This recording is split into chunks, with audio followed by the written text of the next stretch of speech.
Brazilian modernism can be seen as a rebellion against the academicism and European influence which, it was felt, dominated the arts in Brazil in the early 20th century.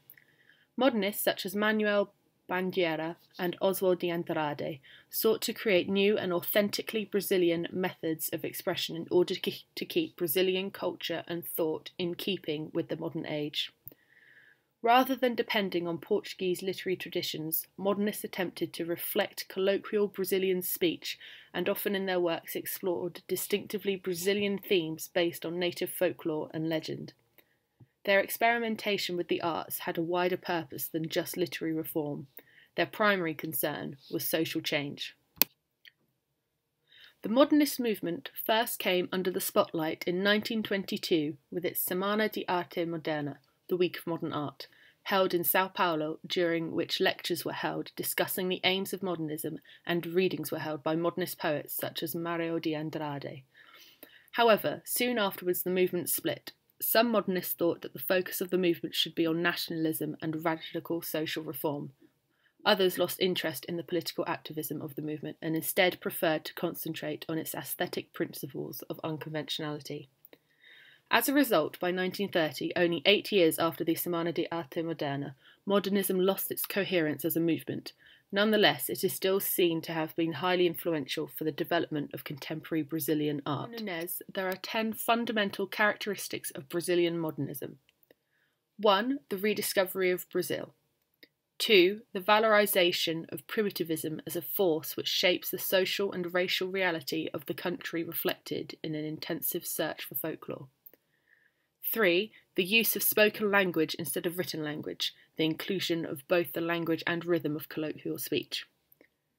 4. The discovery of poetry in the prosaic, in other words, the rejection of the established belief that poetic themes should consist solely of beauty and nobility. 5. Experience and absorption in what is real rather than imitation of inconsistent fancies. 6. Complete freedom of investigation. 7. The continuations of the positive traditions of a valid past. 8. A transfigurative visualization, considering imagination a part of reality rather than a separate entity. 9. The use of humour, which before had been thought to be incompatible with lyricism. And 10. The theory of the Brazilian as a cordial man linked to the idea of Brazil as a land of paradise. Elizabeth Bishop, born 1911, was an American poet, first published in The New Yorker. During most of the 1950s and 60s, she lived in Petrópolis in Brazil, near Rio de Janeiro.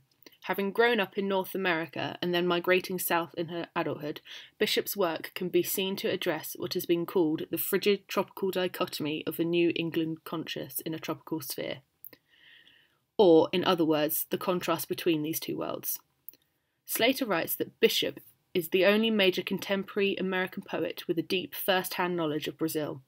Not only did she live there for the best part of 20 years, she was also personally acquainted with a good number of the nation's most famous writers, many of whom had been active in the Modern Week of Art of 1922. By the time Bishop left Brazil in 1971, the country had undergone significant changes, such as the implementation of an authoritarian military dictatorship in 1964, and, as a result, Slater argues that Bishop's poem, in relation to Brazil, can be seen to mirror a society which has changed and will change even more dramatically. Bishop focused in her Brazil poems on a densely textured intersection of race, class and gender ideologies with the politics of colonialism and colonial conquest in the New World. This focus set Bishop apart from many of the white North American poets writing during the 50s and early 60s. Bishop's poems seem at once more postmodern and more post-colonial than their focus on questions of cultural encounter, difference, knowledge and representation. The term negritude was first mentioned by the poet and author Aimé Césaire in Cahiers d'un retour au pays natal, Notebook of a Return to the Native Land in 1939.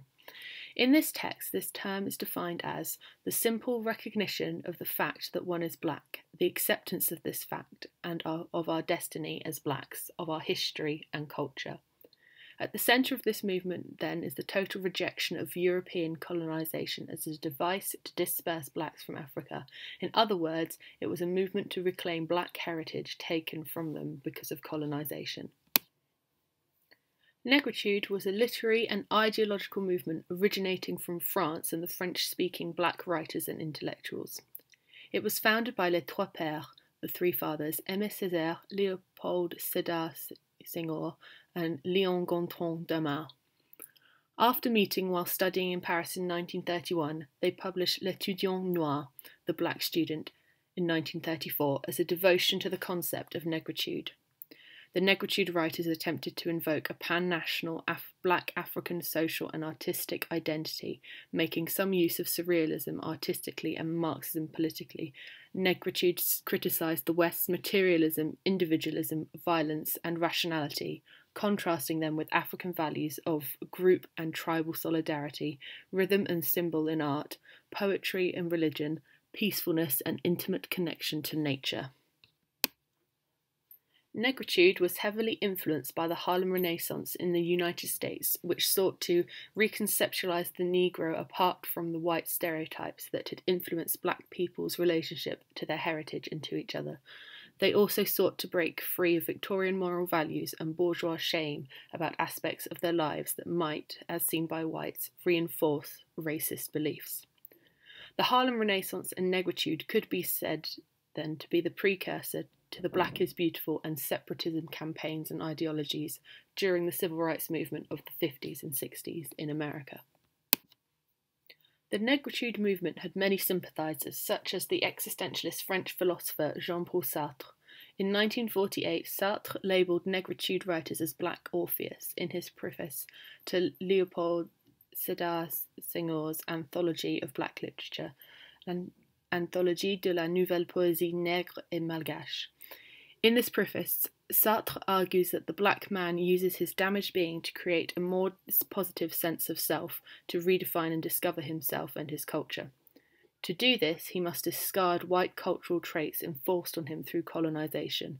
Only by doing this can he rebuild himself and his identity.